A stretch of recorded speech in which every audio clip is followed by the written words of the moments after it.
Hey folks, and welcome back to the channel. If you're new around here, my name's Ryan from Tragedy Tales, and over here we cover anything tragic. Whether that be a plane crash or a bizarre, unusual accident, we cover it all. But this week, yet again, I've scoured the net for 5 spine-chilling clips that will leave you grateful to be alive. I show these clips so that we can learn and hopefully avoid a similar tragic fate ourselves. So strap yourselves in. Here are 5 more pieces of footage captured before horror.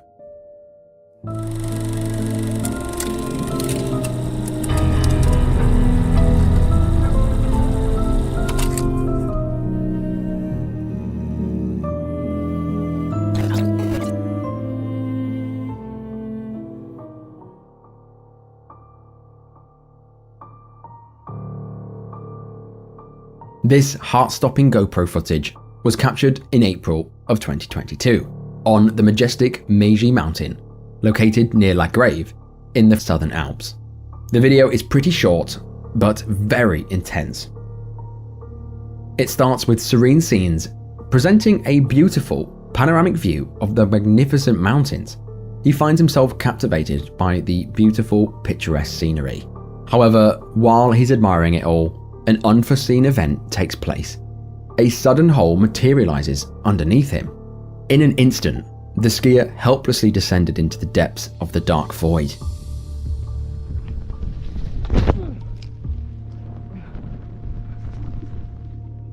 Remarkably composed, the Frenchman utilizes his skis to slow his fall, gracefully maneuvering down the near vertical slope as though he was defying gravity.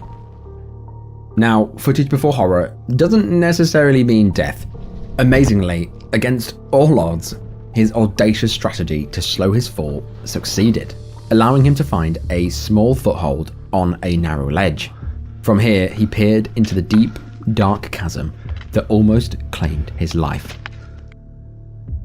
Fortunately, his ski companions were well prepared for these sort of things. It took the group approximately 15 to 20 minutes to make their way to the crevice in which he'd fallen.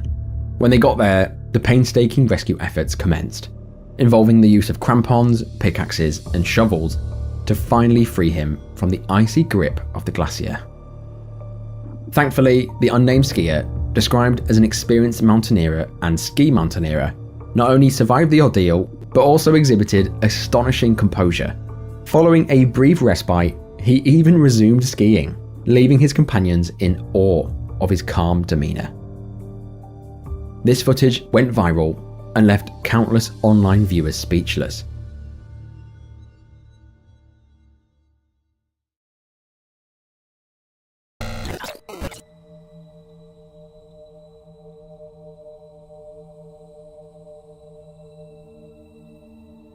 This eerie, chilling footage that was captured on the 4th of December 2021 unveils a heart-wrenching tale that unfolded in the city of Mwingi, a small town nestled in Kenya, approximately 200 kilometers east of the capital city, Nairobi. Now, on that fateful day, what was meant to be a joyous occasion quickly descended into a horrifying tragedy.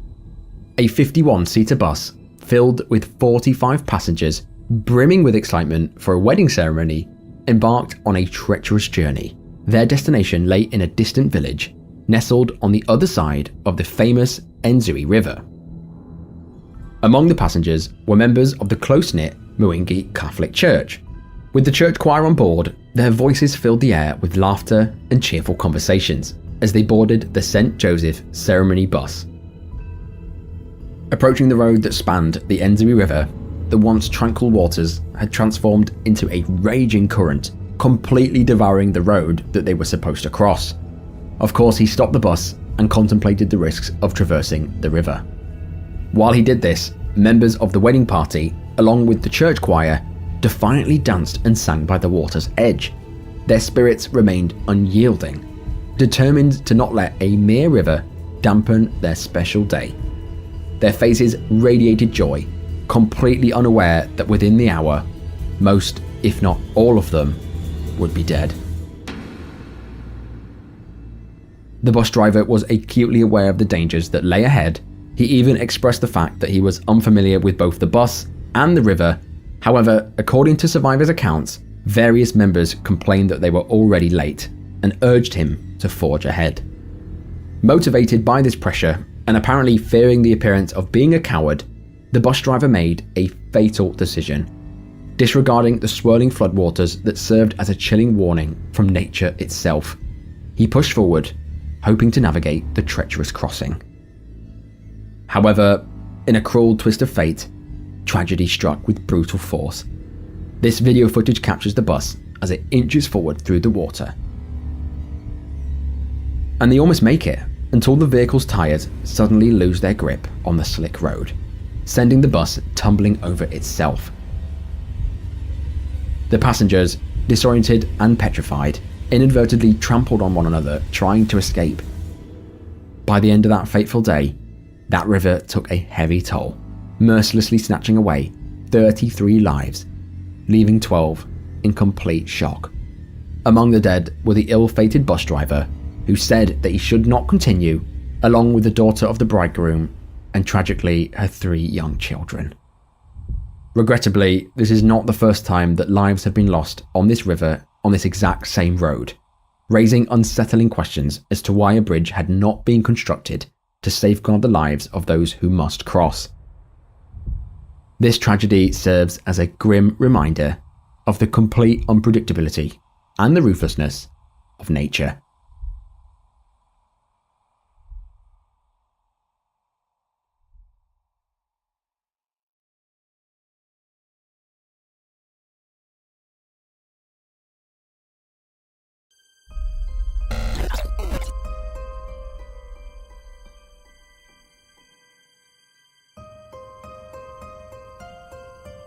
Skydiving is an inherently frightening and high-risk sport that involves leaping out of a plane with just a parachute between you and certain death.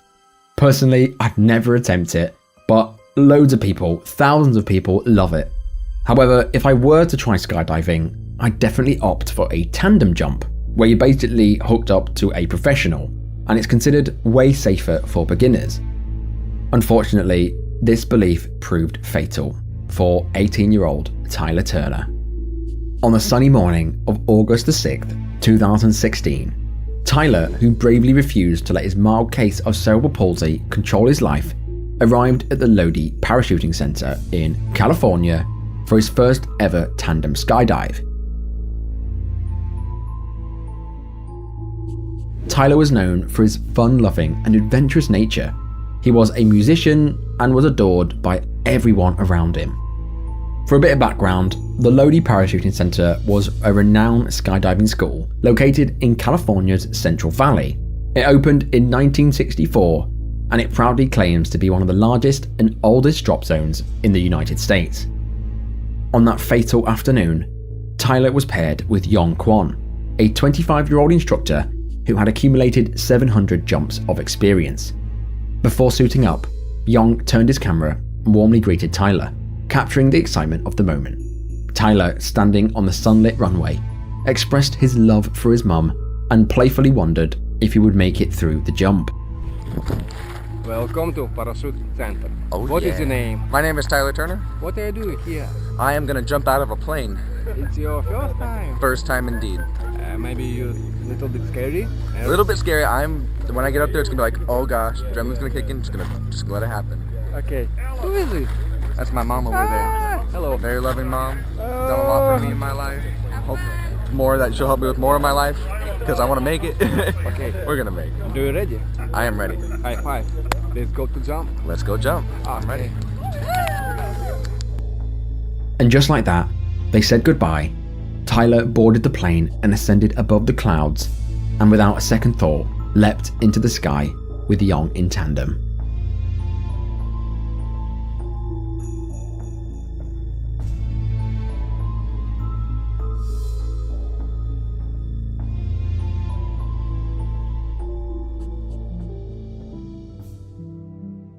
Heartbreakingly, during the descent, Yong attempted to release the parachute, but encountered a failure. Both the main chute and the emergency chute refused to open. They plunged 13,000 feet to their untimely deaths. rendering the video where Tyler joked about his survival eerily haunting. Family and friends watched on through tears as a coroner's van removed the bodies of two men who had skydived early this morning. Deputies responded out to the scene and located a tandem jumping pair that did impact the ground without the chute deploy. An investigation into Tyler's death revealed that despite Young's extensive experience of 700 jumps, he actually lacked the necessary license to perform that tandem jump. Furthermore, he was still in his probationary period and had not yet received proper training. Adding to this tragedy, authorities then discovered a history of around 20 deaths associated with the parachuting center since they opened. Shockingly, despite the tragic deaths of Tyler and Young, the center's owner, Bill, just chose to keep the facility open and even resumed skydiving operations the very next day. When confronted by the police in this photo, he tried to deflect blame. Witnesses described him as devoid of remorse, compassion, or any meaningful concern for the tragic situation on hand. It's an unfortunate situation, but if you see a car wreck, they don't close the freeway. It's something that, unfortunately, in this sport, in skiing and scuba diving, there are fatalities. Of course, Tyler's family took Bill, the owner, to court, accusing him of negligent homicide. After a long and expensive court battle, in March of 2021, justice was served as the court found Bill guilty, awarding Tyler's family a compensation of a whopping $40 million. This victory marked the end of a terrible, terrible chapter. However, Tyler's spirit of adventure, his infectious smile, will never be forgotten. He wanted to do so much in this world, but sadly, his life was abruptly cut short due to negligence. Amazingly, the Parachute Center remains open to this very day.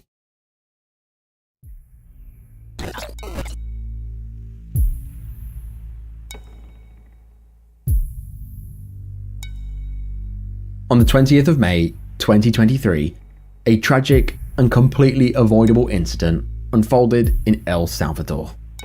That day, it was like any other. It was a sunny, vibrant Saturday when both locals and tourists alike gathered in huge numbers at the renowned Cuscatlán Stadium in the capital city of San Salvador. The stadium is one of the largest stadiums in El Salvador. Its capacity is around 53,000, and this stadium is the home of the Alianza football team. On this particular day, a highly anticipated quarterfinal match of the 2023 Clausura tournament took place between Alianza and their rival football club, FAS. The excitement was palpable, resulting in sold-out tickets and escalating tensions. As the stadium reached its full capacity, the match finally commenced. However, as the game began to start, a dreadful tragedy began to boil. Before the match had even started, approximately 400 to 500 Alianza fans, unable to secure tickets, began gathering near one of the smaller entrances.